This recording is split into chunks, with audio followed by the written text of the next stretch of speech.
Coders, welcome to channel coder ji. और आज का हमारा टॉपिक होने वाला है कंडीशनल स्टेटमेंट्स यानी कि इफ़ एल्स स्टेटमेंट। तो इफ़ एल्स से आप सभी लोग अच्छे से वाकिफ़ होंगे, कभी ना कभी इसको यूज़ किया ही होगा। इसका सिंटेक्स कुछ इस तरीके से है। सबसे पहले हम इफ़ कीवर्ड लिखते हैं, देन किसी भी कंडीशन को चेक करते हैं। अब ये जो कंडीशन है, इसका जो आउटपुट आएगा, जो भी रिज़ल्ट आएगा, वो बूलियन होना चाहिए, यानी कि आइदर ट्रू और फॉल्स, इसके अलावा कुछ नहीं। तो अगर ये ब्रैकेट वाली कंडीशन ट्रू हो जाती है तो इफ़ के बाद वाला स्टेटमेंट एग्जीक्यूट होगा, वरना एल्स के अंदर जो स्टेटमेंट है वो एग्जीक्यूट होगा। तो ये सिंपल सी क्वेरी चला के देखते हैं। तो obviously 1 does not equals to 2, that's why it is printing false. But अगर क्या हो, मैं यहाँ पे लिख दूँ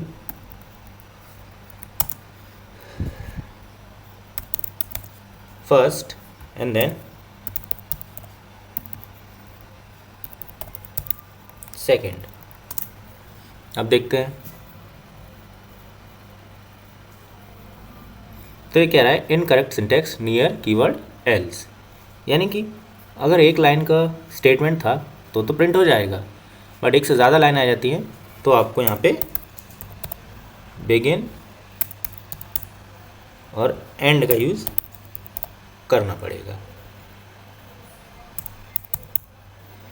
अब इसको एग्जीक्यूट करके देखते हैं। तो आप देखेंगे फॉल्स और सेकंड दोनों ही एग्जीक्यूट हो गए हैं। तो इस तरीके से हमारा इफ़ एल्स काम करता है। अब इस इफ़ एल्स के अलावा इफ़ एल्स इफ़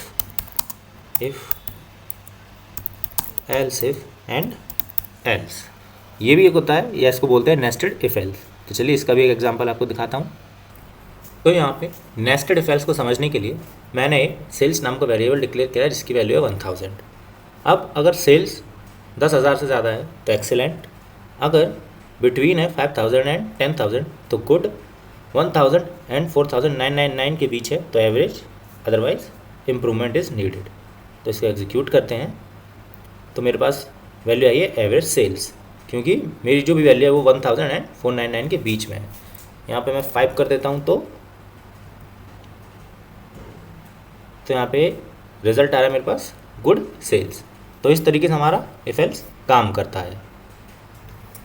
तो इफ एल्स के बाद अब बात करते हैं हमारे केस स्टेटमेंट की।